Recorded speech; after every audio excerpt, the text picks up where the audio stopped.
जी बेटा, अस्सलाम वालेकुम। मेरी आवाज़ आ रही है जी बेटा आपको?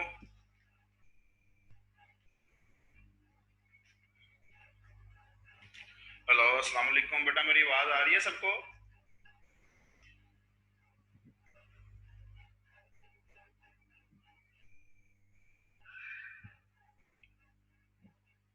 जी उसामा, उसामा उसामा के अलावा पांच स्टूडेंट्स और हैं, छः जिन्होंने ज्वाइन किया हुआ है। बेटा आप मुझे बताएं, आप मुझे रिस्पॉन्ड करें कि आप लोगों को आवाज़ आ रही है मेरी, ताकि हम लोग इसको कंटिन्यू कर सकें,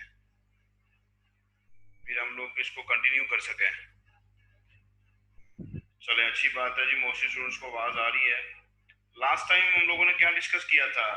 लास्ट टाइम हम लोगों ने ऑपरेटिंग सिस्टम के बारे में डिस्कस किया था। तो होप्स हो कि आप लोगों को डिटेल में समझ आ गई होगी कि ऑपरेटिंग सिस्टम क्या होता है, क्योंकि हम लोगों ने काफ़ी डिटेल के साथ इसको पढ़ने की कोशिश की थी, समझने की कोशिश की थी। कोई क्वेश्चन है बेटा तो पूछ लें। क्वेश्चन कोई है तो शाबाश पूछ लें, आप पूछ सकते हैं जी।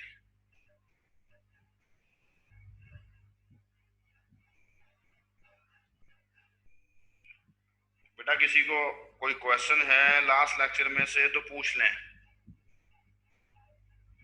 ऑपरेटिंग सिस्टम के बारे में हमने डिस्कस किया था, डिटेल डिस्कशन की थी ऑपरेटिंग सिस्टम के बारे में।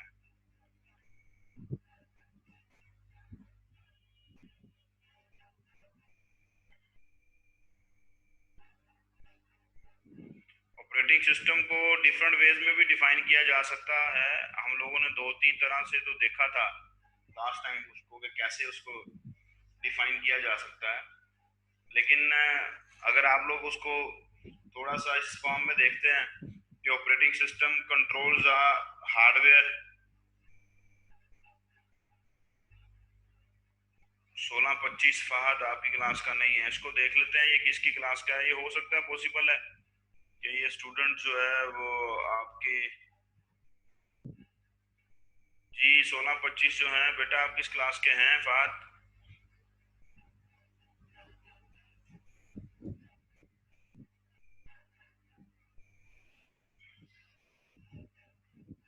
हो सकता है कोई क्लास का स्टूडेंट जो है उसने मिस्टेकनली ज्वाइन कर ली हो मीटिंग। जी फहद, आप इसी क्लास के हैं मेरे भाई, या आप कोई रिपीट केस है, या आप अपने डिपार्टमेंट के नुमाइंदा हैं जस्ट टू चेक कि क्लास हो रही है या नहीं हो रही, या आप लर्निंग के पॉइंट ऑफ व्यू से आए हैं? जी मुझे बताएं, अदरवाइज मैं आपको रिमूव कर दूंगा फिर।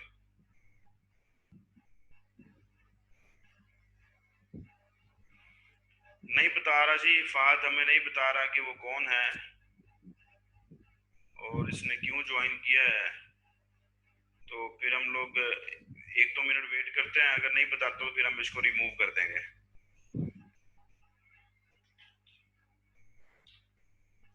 चलिए हम लोग नेक्स्ट मूव करते हैं जी। तो ऑपरेटिंग सिस्टम को हम लोग सिंपल वर्ड्स में डिफाइन करने की कोशिश कर रहे थे। हमने कहा था जी ऑपरेटिंग सिस्टम को आप इस तरह डिफाइन कर लें कि operating system manages hardware of the system, operating system manages all task of the system, operating system is an interface, operating system acts as an intermediary, operating system is a resource allocator, operating system जो है resource allocation allocator है, operating system हमारे पास जो है वो program counter भी है।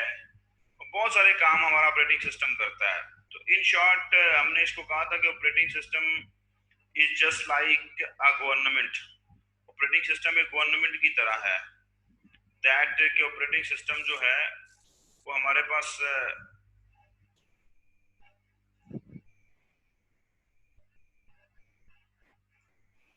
एक इन्वायरमेंट प्रोवाइड करता है हमें, कि हम लोग उस इन्वायरमेंट के ऊपर, उस ऑपरेटिंग सिस्टम के ऊपर अपने सिस्टम में कोई भी सॉफ्टवेयर इंस्टॉल करके उसको यूज करना शुरू कर देते हैं। ठीक है जी।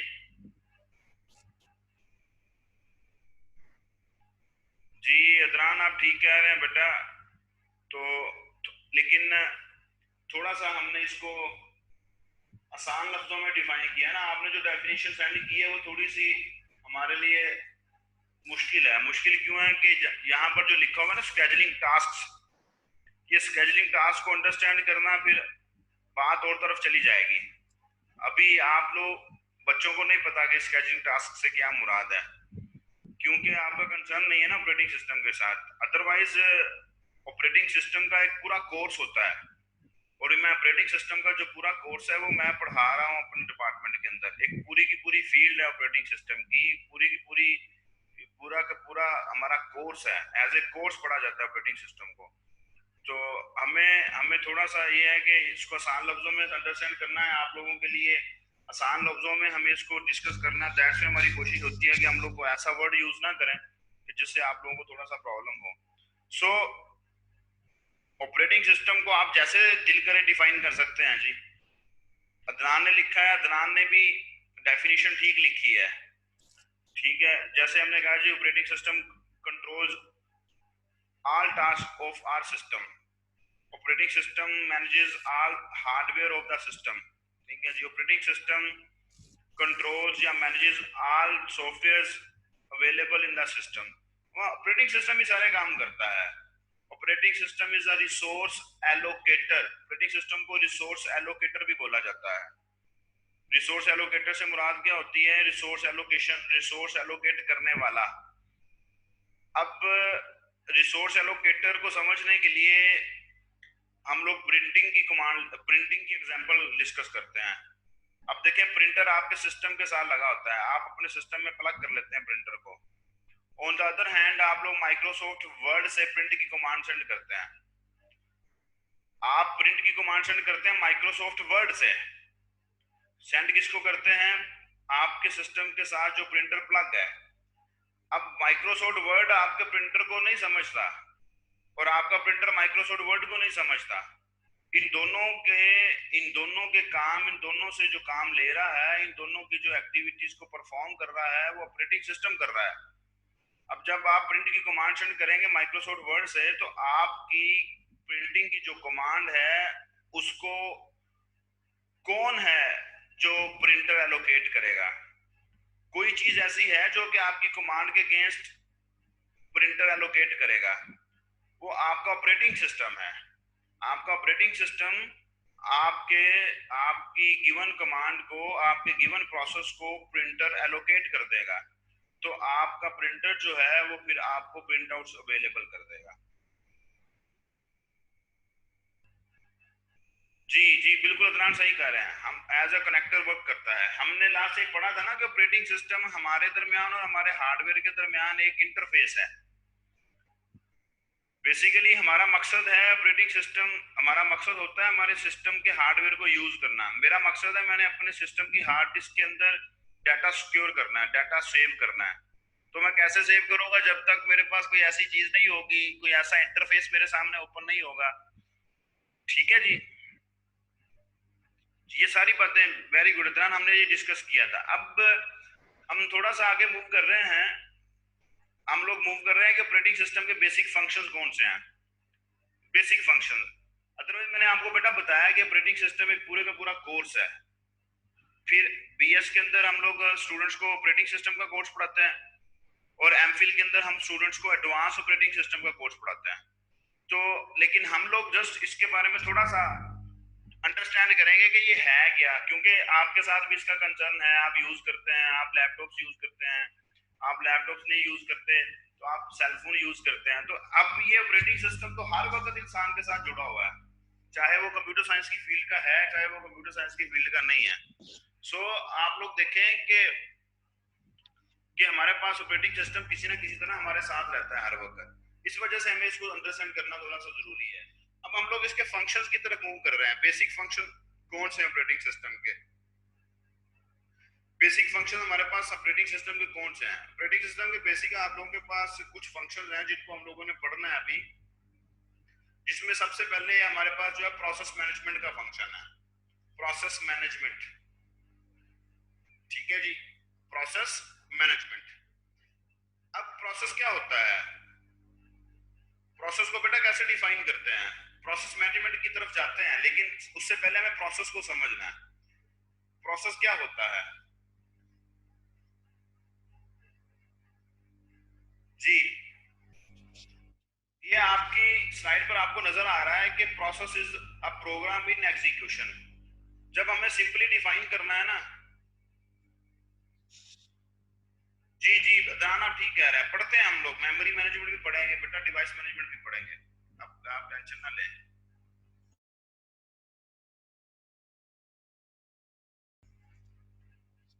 जी बेटा, प्रोसेस किसको कहते हैं? प्रोसेस कहते हैं जब कोई प्रोग्राम एग्जीक्यूशन में होता है उसको प्रोसेस कहते हैं। दुनिया में कोई भी काम बेटा प्रोसेस के बगैर नहीं होता। अब मैंने आपको लेक्चर डिलीवर करना था ना, मैंने आपको लेक्चर डिलीवर करना है, मुझे एक प्रॉपर प्रोसेस करना पड़ा। क्या प्रोसेस करना पड़ा? मुझे आपको लेक्चर डिलीवर करने के लिए पहले तो कल जो है मैंने आपकी मीटिंग क्रिएट की जूम को यूज करते हुए। उस मीटिंग का लिंक मैंने आज सुबह आपको सेंड किया। फिर मैं टाइम के मुताबिक मैंने लॉगिन किया जूम के ऊपर। लॉगिन करने के बाद मैंने मीटिंग स्टार्ट की, आप लोगों ने ज्वाइन किया, एक पूरा प्रोसेस हुआ। अब मैं बोल रहा हूं, आप सुन रहे हैं, तो हम लोग प्रोसेस कर रहे हैं। आप समझने के लिए कर रहे हैं, मैं आपको समझाने के लिए कर रहा हूं। ठीक। तो अगर हम लोग सोए रहते, मजे की नींद सोए रहते, और सोने के बाद उठ जाते और कहते जी कि मैंने मीटिंग क्रिएट की थी आप लोगों को क्लास पढ़ाने के लिए, और क्लास मैंने आपको पढ़ा दी है, लेकिन ऐसा तो कुछ नहीं हुआ, हमने तो कोई प्रोसेस नहीं किया।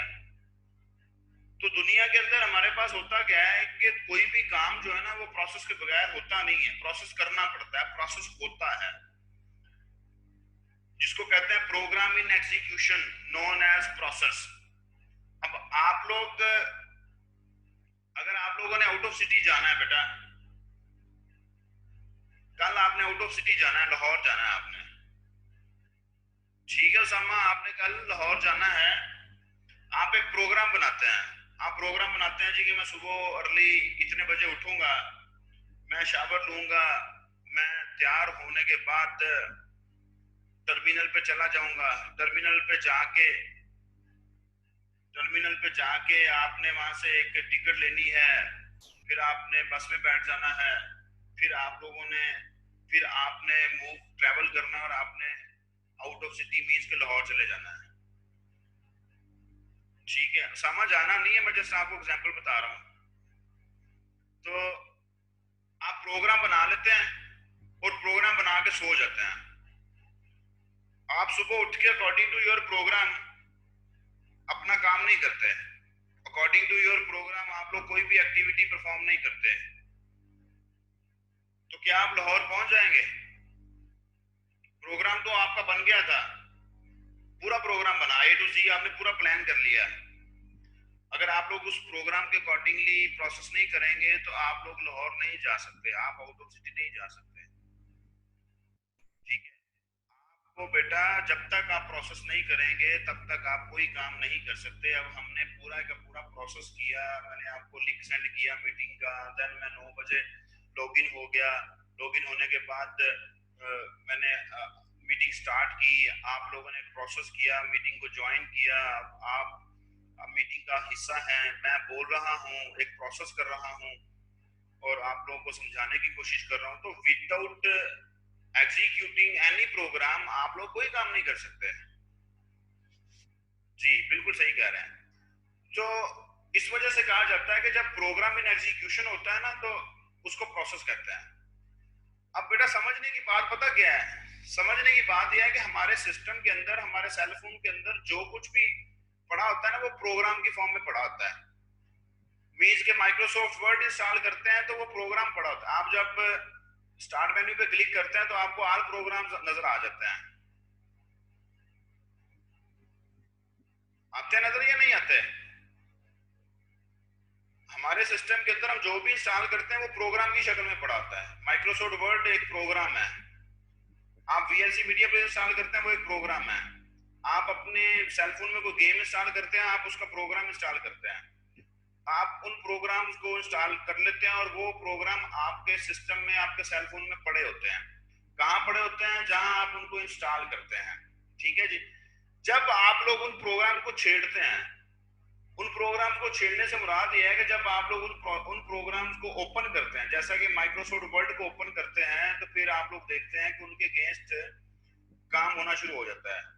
जी सही कह रहे हैं सदीक, आप लोग के प्लानिंग प्लानिंग तो होती है ना, प्रोसेस के बगैर नहीं कंप्लीट होता कोई भी काम, प्रोसेस के बगैर कंप्लीट नहीं होता। प्लान तो आप हर काम के लिए करते हैं, इंटेंशनली और अनइंटेंशनली कोई भी काम करना है ना, तो आप उसका प्रोग्राम जरूर बनता है। आपने खाना खाना है, ठीक है, आप अपने माइंड में सोच लेते हैं अनइंटेंशनली या इंटेंशनली कि मैंने अब घर जाके जो है ना वो सबसे पहले फ्रेश होना और फिर मैंने खाना खाना है, तो एक प्रोग्राम तो बन गया, प्लान तो बन गया आपका। अब आप घर जाके जो है वो अकॉर्डिंग टू योर प्लान या आप लोग प्रोसेस करें ही ना, खाना खाए ही ना, और आप लोग एवं ही बैठ जाओ कि जी मैंने खाना खा लिया, मेरा पेट भर गया। अब आपने प्रोसेस तो किया ही नहीं खाना खाने का, आप कैसे कह सकते हैं कि मैंने खाना खा लिया? सो कोई भी प्रोसेस, कोई भी काम है वो प्रोसेस के बगैर नहीं होना। दुनिया आप देख लें, आप माशाल्लाह समझ आ रहे हैं सब लोग, ठीक है जी, माशाल्लाह समझ आ रहा है, आपके फेसेस अभी भी मेरे सामने आते हैं। आप लोग आप माशाल्लाह छोटे छोटे बच्चे तो नहीं हैं, आप समझ आ रहा है। आप जरा ऑब्जर्व कर लें अपनी लाइफ को, आप अपनी लाइफ को ऑब्जर्व करें, तो आप जरा ऑब्जर्व करके मुझे बताएं कि क्या कोई काम प्रोसेस के बगैर होता है? आप ऑब्जर्व करके मुझे यस और नो में बता दें कि ऐसा काम कोई है जो कि प्रोसेस के बगैर होता है। कोई काम प्रोसेस के बगैर नहीं होता, कोई काम प्रोसेस के बगैर हो ही नहीं सकता, हमें प्रोसेस करना पड़ेगा। तो हम लोग बेसिकली अंडरस्टैंड करने की कोशिश कर रहे थे कि हमारे सिस्टम के अंदर जो कुछ भी पड़ा है ना, जूम भी अगर आपने इंस्टॉल किया तो जूम का प्रोग्राम है, जूम का प्रोग्राम है जो हमने इंस्टॉल किया, जिसको हम लोग एप्लीकेशन बोलते हैं। एप्लीकेशन इसलिए एक जनरल टर्म बोलते हैं क्योंकि एप्लीकेशन का मतलब ये होता है कि ऐसा सॉफ्टवेयर जो कि यूजर की रिक्वायरमेंट फुलफिल करता है। जी बिल्कुल आप सही कह रहे हैं जी। सो हमारे सिस्टम्स के अंदर, हमारे सेलफोन्स के अंदर जो कुछ भी पड़ा है वो प्रोग्राम्स की फॉर्म में पड़ा है। अब जब हम लोग उनको छेड़ते हैं ना, छेड़ने से मुराद ये है कि जब हम उनके साथ काम करना शुरू करते हैं तो उनके अगेंस्ट कोई ना कोई प्रोसेस बेटा क्रिएट होता है। अगर वो प्रोसेस क्रिएट नहीं होगा ना उनके अगेंस्ट, तो वो एप्लीकेशन काम नहीं करेगी। अभी मैं आपको दिखाता हूं, मैं आपको एक इसकी एग्जांपल दिखाता हूं।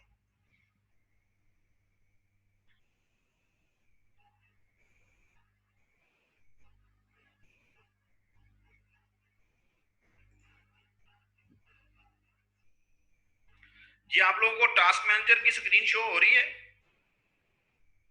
आप लोगों को टास्क मैनेजर की स्क्रीन शो हो रही है बेटा, जिसके अंदर ये लिखा है 173 प्रोसेसेस।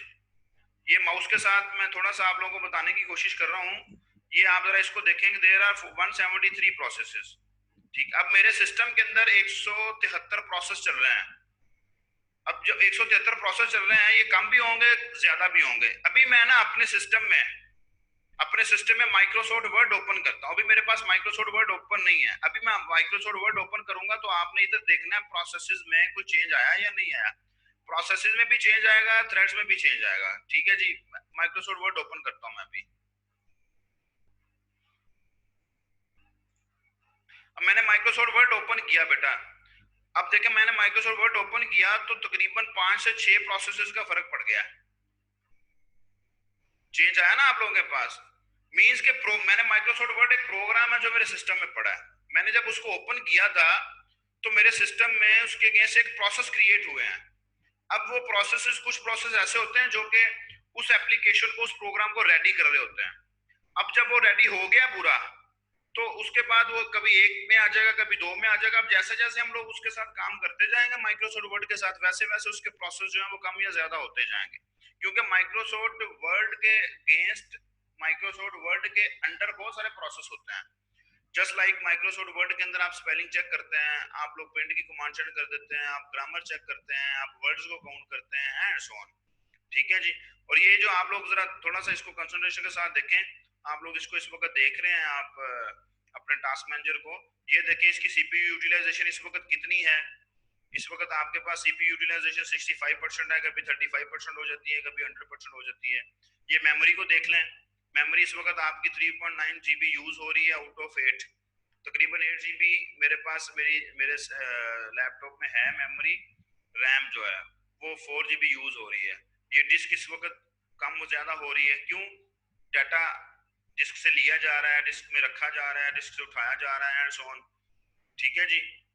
तो ये आप डिस्क देख लें, आप मेरा वाईफाई कनेक्शन देख लें, ये जीपीयू है, ग्राफिकल प्रोसेसिंग यूनिट होता है, इसके बारे में डिस्कस करेंगे जब हमने करना होगा।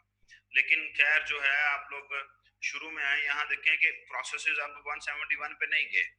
क्यों? अब मैं कोई और एप्लीकेशन ओपन कर लूंगा तो 174 के अगेंस्ट इसमें चेंज आ जाएगी। अब अच्छे चले मैं आपको और दिखाता हूँ, ये प्रोसेसेस देखें, ये देखें प्रोसेसेस। इस वक्त मेरे पास अडोब रीडर ओपन है, उसके अगेंस्ट प्रोसेस जो है वो एग्जिस्ट कर रहा है। ठीक है जी।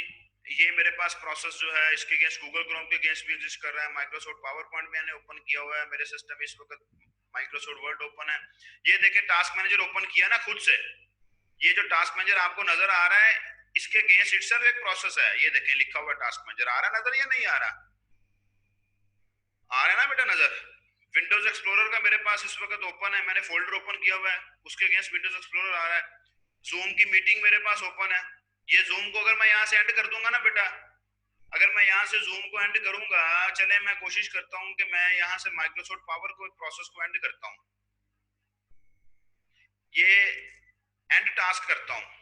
ठीक है, आप देखेंगे कि आपकी स्लाइड्स आपके सामने से गायब हो जाएंगी। जो स्लाइड आपको नजर आ रही थी, बल्कि अब तो वो नजर आ रही नहीं, अब तो वो नजर नहीं आ रही। टास्क मैनेजर को एंड करते हैं। टास्क मैनेजर आपको नजर आ रहा है ना सबको, कि नहीं आ रहा? अब मैं एंड टास्क करूंगा, टास्क मैनेजर गायब हो जाएगा, क्योंकि मैंने उसके प्रोसेस को एंड कर दिया। ये देखें, हो गया खत्म, टास्क मैनेजर एंड हो गया बेटा आपके सामने से।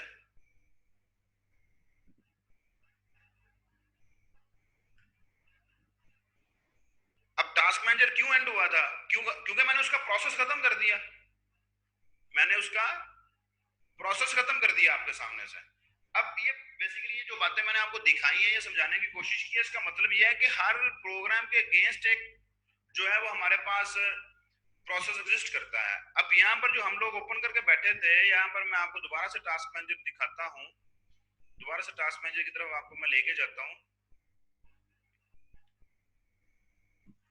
ये टास्क मैनेजर आपको नजर आ रहा होगा। तो हमने यहाँ से टास्क मैनेजर को एंड किया था, मैं यहाँ से माइक्रोसॉफ्ट पावर पॉइंट को एंड करूंगा तो माइक्रोसॉफ्ट पावर पॉइंट एंड हो जाएगा। दीज आर दी प्रोसेसेस जो कि मेरी एप्लीकेशंस के अगेंस्ट एग्जिस्ट कर रहे हैं। ये सारे बैकग्राउंड प्रोसेसेस हैं, ये सिस्टम यूज कर रहा है। ये सिस्टम अपने प्रोसेस कोई कोई प्रोसेस ऐसा है जो कि गूगल क्रोम के अगेंस्ट काम कर रहा है, क्योंकि मैंने गूगल क्रोम को ओपन किया हुआ है। कोई प्रोसेस ऐसा है जो कि मुझे टाइम शो करवा रहा है। कोई प्रोसेस ऐसा है जो कि, क्योंकि हम लोग ऑडियो कर रहे हैं ना, यूज कर रहे हैं कि नहीं कर रहे हैं, मैं बोल रहा हूँ मेरी ऑडियो आप तक पहुंच रही है, कोई मतलब हर डिफरेंट ये सिस्टम्स के प्रोसेस हैं, ये सारे बैकग्राउंड प्रोसेसेस हैं। ठीक है जी, ये सारे के सारे आपके बैकग्राउंड प्रोसेसेस हैं। ये विंडोज के स्पेसिफिक प्रोसेस है। ये देखें, अब इतने सारे प्रोसेस एग्जिस्ट कर रहे हैं। अब हम इनके बारे में जानते नहीं है। ये डिफरेंट सर्विसेज हैं जो कि चल रही होती हैं बैक एंड पे, इन्होंने अपना अपना काम करना होता है, इन्होंने मेमोरी को कंज्यूम किया होता है। ठीक है जी।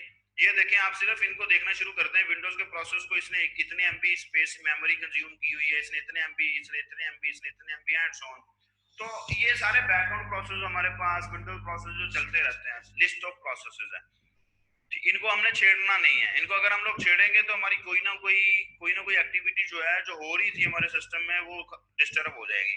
हमें इनको नहीं छेड़ना, ये जरूरी है, ये प्रोसेस जरूरी है।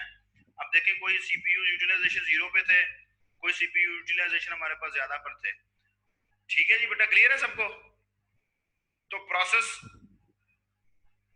एग्जिस्ट करते हैं, प्रोसेस एग्जिस्ट नहीं करेगा तो काम नहीं होगा। अब अब देखना ये है, अब मैं इनकी एग्जांपल हम लोग कोड कर लेते हैं, लेकिन थोड़ा सा मुश्किल हो जाएगा, थोड़ा सा मुश्किल हो जाएगा इनको समझना। हम लोग अपने अपने लेवल पे रह के एग्जांपल डिस्कस करते हैं। आप देखें, अब आप एक वक्त में माइक्रोसॉफ्ट वर्ड ओपन करके बैठे हैं, सेम टाइम पर आप लोग सॉन्ग भी सुन रहे होते हैं, अपनी असाइनमेंट भी लिख रहे हैं, आप लोग सॉन्ग भी सुन रहे हैं, और साथ में आप लोग जो है ना फेसबुक भी यूज करते हैं। मीन्स के हम लोग कहते हैं जी कि मिनिमम 3 प्रोसेस आपके सिस्टम में हैं। एक आपकी माइक्रोसॉफ्ट वर्ड के अगेंस्ट, एक जो आप सॉन्ग सुन रहे हैं उसके अगेंस्ट, और एक जो आप लोग अपना सोशल मीडिया यूज कर रहे हैं उसके अगेंस्ट, मीन्स के गूगल क्रोम के ऊपर आपने फेसबुक ओपन किया हुआ है। अब देखें कि हमारे सिस्टम के अंदर तीन प्रोसेस जो काम कर रहे हैं कितने एफिशिएंटली काम कर रहे हैं कि कभी भी एक प्रोसेस का डाटा दूसरे प्रोसेस के साथ मिक्स नहीं हुआ। कभी भी ऐसा नहीं हुआ कि हमारे पास जो है माइक्रोसॉफ्ट वर्ड का डाटा जो है वीएलसी वीडियो प्लेयर में आना शुरू हो जाए, अचानक से मुझे सॉन्ग के अंदर जो है वो मेरी असाइनमेंट के वर्ड्स बोलने शुरू हो गया। ऐसा तो नहीं हुआ कभी। कभी भी ऐसा नहीं होता हमारे पास कि हमारे पास जो हमारा सोशल मीडिया का डाटा है, फिर फेसबुक का डाटा जो है वो मेरे वर्ड में आना शुरू हो जाए ऑटोमेटिकली खुद से। क्यों? क्योंकि हमारा सिस्टम बेटा, हमारा सिस्टम बहुत एफिशिएंट है।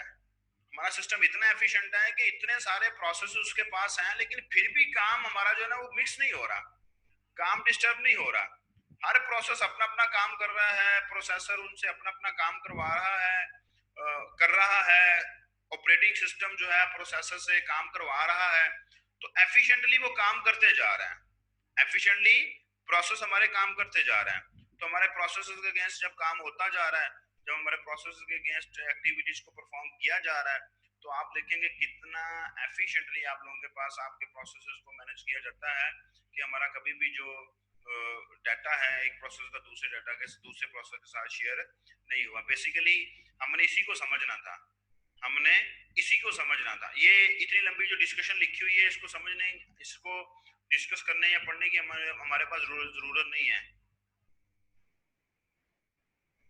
जी बिल्कुल अदनान, आप सही कह रहे हैं। ये ऑपरेटिंग सिस्टम ही मैनेज कर रहा है सबको, ऑपरेटिंग सिस्टम ही मैनेज कर रहा है। ऑपरेटिंग सिस्टम नहीं है तो कुछ भी नहीं है।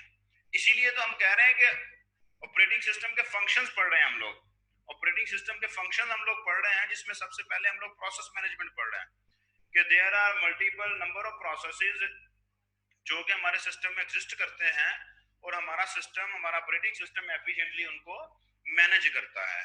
ठीक है जी, एफिशिएंटली उनको मैनेज करता है। अब मैनेजमेंट से रिलेटेड कुछ एक्टिविटीज हैं, वो हमें बताता है जी प्रोसेस को क्रिएट करना है, प्रोसेस को डिलीट करना है। अब देखें, जब मैंने माइक्रोसॉफ्ट वर्ड को ओपन किया था तो मेरे अगेंस्ट, माइक्रोसॉफ्ट वर्ड के अगेंस्ट एक प्रोसेस क्रिएट हुआ था। ठीक है जी, और मैं जब उसको क्लोज कर दूंगा ना माइक्रोसॉफ्ट वर्ड को, तो जब माइक्रोसॉफ्ट वर्ड को मैं क्लोज कर दूंगा तो टास्क मैनेजर में से माइक्रोसॉफ्ट वर्ड के अगेंस्ट जो प्रोसेस होगा वो खत्म हो जाएगा। अभी आप लोग देखें, मैं आपको टास्क मैनेजर शेयर करता हूँ, उसने क्रिएशन और डिलीशन की बात की है ना, मैं टास्क मैनेजर आपके साथ शेयर करता हूँ। अब आपको टास्क मैनेजर के अंदर माइक्रोसॉफ्ट वर्ड का प्रोसेस नजर आ रहा है या नहीं आ रहा? माइक्रोसॉफ्ट वर्ड का प्रोसेस नजर आ रहा है ना आपको टास्क मैनेजर में, ये जिसके ऊपर मेरा माउस है इस वक्त। मैं माइक्रोसॉफ्ट वर्ड को क्लोज कर देता हूँ अपने सिस्टम से। अभी आप लोग देखेंगे कि मैं यहाँ से माइक्रोसॉफ्ट वर्ड के अपने सिस्टम से माइक्रोसॉफ्ट वर्ड को क्लोज करूंगा तो ये प्रोसेसेस में से मेरे पास माइक्रोसॉफ्ट वर्ड जो है ना ये डिलीट हो जाएगा। हो गया डिलीट? बेटा मुझे बताएं, रिस्पॉन्ड करें, डिलीट हो गया या नहीं? अब प्रोसेस हमने तो क्रिएट नहीं किया था, प्रोसेस हमने तो क्रिएट नहीं किया था, हमने तो सिर्फ डबल क्लिक करके माइक्रोसॉफ्ट वर्ड को ओपन किया था। मैंने डबल क्लिक करके माइक्रोसॉफ्ट वर्ड को ओपन किया था, उसके अगेंस्ट एक प्रोसेस क्रिएट हो गया और वो लिस्ट में आ गया। फिर जब मैंने माइक्रोसॉफ्ट वर्ड को क्लोज कर दिया तो आपने देखा वहां से प्रोसेस जो है वो डिलीट हो गया। तो बेसिकली ये जो स्लाइड हम लोग पढ़ रहे थे जिसके अंदर उसने लिखा हुआ था कि creation, creating and deleting both user and system processes. हमने यूजर प्रोसेस को देखना है ना, सिस्टम प्रोसेस के पास जाने की हमें जरूरत नहीं है, हमें नहीं उस तरफ जाना। अगर हम लोग कंप्यूटर साइंस के स्टूडेंट होते तो जरूर जाते उधर। तो प्रोसेस को क्रिएट करना, डिलीट करना, ये आपके प्रोसेस मैनेजमेंट का जो फंक्शन है उसकी रिस्पॉन्सिबिलिटी है, ये उसने करना है। प्रोसेस को सस्पेंड करना है या प्रोसेस को दोबारा से स्टार्ट करना है, रिज्यूम करना है दोबारा से उसकी उसकी एक्टिविटी को, तो ये आपके प्रोसेस मैनेजमेंट का जो फंक्शन है आपके ऑपरेटिंग सिस्टम के अंदर उसका काम है। उसके बाद प्रोसेस सिंक्रोनाइजेशन क्या होती है, प्रोसेस कम्युनिकेशन क्या होती है, डेडलॉक हैंडलिंग क्या होती है, इसकी तरफ हमें जाने की जरूरत नहीं है। अगर आप में से किसी का कंसर्न होगा तो आप डेफिनेटली बेटा मुझसे क्वेश्चन पूछ लें इनके बारे में, ग्रुप में पूछ लीजिएगा, मैं आपको बता दूंगा। ठीक है जी, लेकिन आपके लेवल पे, आपके लेवल से मतलब मैं ये, इसका मतलब ये नहीं है कि आपका लेवल अच्छा नहीं है, इसका मतलब ये है कि आप इंट्रोडक्शन टू कंप्यूटिंग पढ़ रहे हैं, आप सोशियोलॉजी के स्टूडेंट हैं, आपको इतनी ज्यादा डिटेल में जाने की जरूरत नहीं है। ठीक है, अगर आप में से कोई स्टूडेंट जाना चाहता है तो वो मुझसे पूछ ले सेपरेट से, मैं उसको बता दूंगा। लेकिन आपके लिए इतना ही काफी है कि आप लोग सिर्फ इतना देखें कि कितने सारे प्रोसेसेस एक वक्त में एग्जीक्यूट हो रहे हैं, और हमारा सिस्टम जो है वो कितना एफिशिएंटली प्रोसेसेस को क्रिएट करता है, कितना एफिशिएंटली प्रोसेसेस को डिलीट करता है, और कितना एफिशिएंटली जो है वो प्रोसेसेस को सस्पेंड कर देता है, रिज्यूम कर देता है। वो उनकी वर्किंग इतनी अच्छी कर रहा है कि हमारे पास क्या हो रहा है जी, कि कभी भी हमारा डाटा जो है वो एक प्रोसेस का दूसरे प्रोसेस के साथ मिक्स नहीं हुआ। ठीक है, यही बेसिकली हमने देखना था कि हमारे प्रोसेस जो है वो ठीक तरह से काम कर रहे हैं या नहीं कर रहे हैं। तो नेक्स्ट मूव करते हैं जी। नेक्स्ट हमारे पास मेमोरी मैनेजमेंट है। हम लोग बार बार क्लास में पढ़ते आए, हम लोगों ने बार बार डिस्कस किया कि जी रैम होती है, मेमोरी होती है, रैम में डाटा लोड हो जाता है, एग्जीक्यूट हो जाता है। कोई भी चीज जो है वो रैम में एग्जीक्यूट हुए बगैर रैम में लोड हुए बगैर एग्जीक्यूट नहीं होती। और आपने इसको देख भी लिया, आपको इसके बारे में आइडिया भी हो गया तो कि इसका क्या मतलब है कि कोई भी प्रोसेस जो है, कोई भी किसी भी चीज के रिलेटेड कोई डॉट भी है हमारे सिस्टम के अंदर, तो वो जब तक रैम में या मेन मेमोरी में लोड नहीं होता तब तक एग्जीक्यूट नहीं होता। तो मेरा आपसे क्वेश्चन ये है कि जब हम लोग अपना कोई भी प्रोग्राम ओपन करते हैं, कोई भी हम लोग अपना प्रोग्राम ओपन करते हैं, जस्ट लाइक हमने जूम ही ओपन किया, अब जूम से रिलेटेड जो इंस्ट्रक्शंस होंगी, जूम से रिलेटेड जो एक्टिविटीज होंगी जो कि बैकएंड पर एग्जीक्यूट हो रही हैं, वो जो जूम से रिलेटेड एक्टिविटीज एग्जीक्यूट हो रही हैं उनके रिलेटेड डाटा जो है ना वो रैम में लोडेड है। उनसे रिलेटेड जो इंस्ट्रक्शंस होंगी रैम में लोड होती होंगी, फिर बाद में एग्जीक्यूट होती होंगी। अब क्या आप बताते हैं कि मेमोरी या रैम के फलाने सेगमेंट में जाके लोड हो जाओ? क्योंकि हमने पढ़ा था रैम के सेगमेंट्स होते हैं और एक बाइट का एक सेगमेंट होता है। क्या हमने कभी उसको बताया है अपने प्रोसेस को या अपने प्रोग्राम को, भाई आप रैम के फलाने सेगमेंट में जाके लोड हो जाओ? हम कभी भी नहीं बताते। हमें तो पता ही नहीं होता रैम में कितनी स्पेस अवेलेबल है, कितनी स्पेस अवेलेबल नहीं है।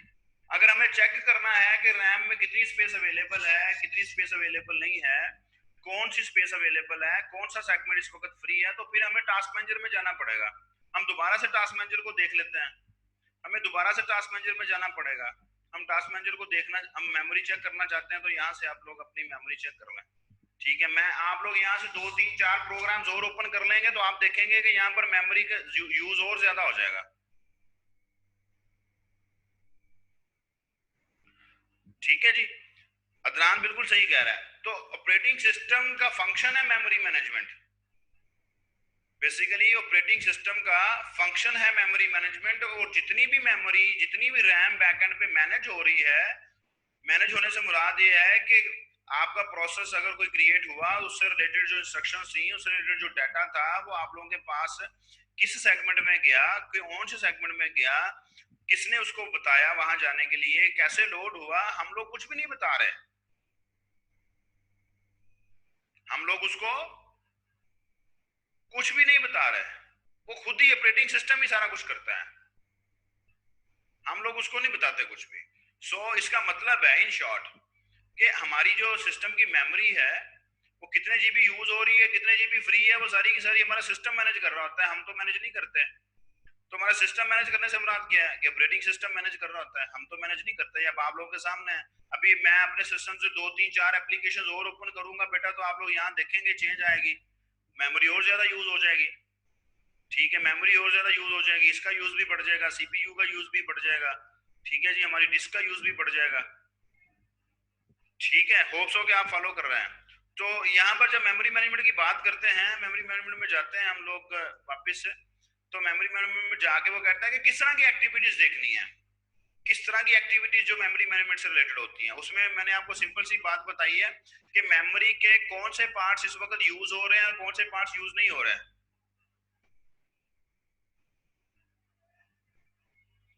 ठीक है जी, मेमोरी में किस डाटा को रखना है, मेमोरी में से किस डाटा को लेना है। तो ये रैम के अंदर डाटा रखा जा रहा है, डाटा लिया जा रहा है, कौन से पार्ट्स को रैम के यूज किया जा रहा है, और मेमोरी आपको कौन सी एलोकेट हुई, कौन सी डी एलोकेट हो रही है, ये सारी चीजें बैकएंड पे हमारा ऑपरेटिंग सिस्टम रिजोल्व कर रहा है, हमारा ऑपरेटिंग सिस्टम मैनेज कर रहा है। हमें हमें हेडेक लेने की जरूरत ही नहीं पड़ती, हमें सोचने की जरूरत ही नहीं पड़ती, हमें सोचने की जरूरत ही नहीं पड़ती बेटा। ठीक है, इसलिए आपने टेंशन नहीं लेनी कि मेमोरी कितनी रहेगी या कितनी नहीं रहेगी। आपने तब टेंशन लेनी है जब आपने अपने heavy duty heavy application install कर ली हैं। हैवी एप्लीकेशन इंस्टॉल करने से मुराद ऐसी एप्लीकेशन जो कि बहुत ज़्यादा रैम को ऑक्यूपाई कर लेती हैं, तो फिर अब दूसरी एप्लीकेशन जो हैं वो उनको स्पेस कम मिलती है एलोकेट लोड होने की, जिसकी वजह से हमें फील होता है जैसे हमारे सिस्टम की स्पीड कम हो गई है। ठीक है जी बेटा, हमारे सिस्टम की स्पीड जिसकी वजह से पता चलता है कि हमें यूं फील होता है कि कम हो गई है। सो मेमोरी से रिलेटेड जितने भी काम हो रहे हैं, मेमोरी को कैसे मैनेज किया जा रहा है, ये हमारा ऑपरेटिंग सिस्टम करता है, हमारा उसके साथ कोई काम नहीं है। फाइल सिस्टम मैनेजमेंट है। फाइल सिस्टम मैनेजमेंट को हम लोग बाद में पढ़ेंगे, पहले हम लोग मैस स्टोरेज पढ़ लेते हैं। मैस स्टोरेज के अंदर हमारे पास आ जाती है डिवाइस मैनेजमेंट। मैं इसको जनरल नहीं कर रहा, मैं इसको सिंपली कर रहा हूं डिवाइस मैनेजमेंट। अब डिवाइस मैनेजमेंट के अंदर आप लोग अपनी हार्ड डिस्क को कभी देखा है आपने माई कंप्यूटर में जाके? वहां लिखा होता है 50 GB फ्री ऑफ 100 GB। फिर डी ड्राइव के नीचे लिखा होता है 300 GB free of 400 GB। E drive के बाद नीचे लिखा होता है जी 10 GB फ्री ऑफ 90 GB। होता लिखा होता है या नहीं लिखा होता? अगर मैं आप लोगों को दिखा सकूं तो मैं आपको दिखा कोशिश करता हूँ कि मैं आपको दिखाऊं। मैं आपको हो सकता है कि कहाँ चले गए यार।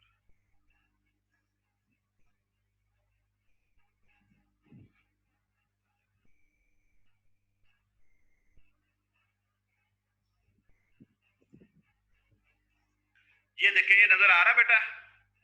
इस तरह लिखा होता है ना 89.6 GB फ्री और 145 GB। जैसे ये लिखा नजर आ रहा है, अब आ रहा है नजर के नहीं? 336 GB फ्री और 340 GB। ठीक है, और ये मैंने ई ड्राइव को लॉक किया हुआ है, इसका मेरे पास पासवर्ड है। मैं पासवर्ड लगाऊंगा तो ये ओपन होगी। ठीक है, इसको भी देख लेते हैं। चलिए इसको भी देख लेते हैं कि इसकी कितनी जीबी फ्री है जी।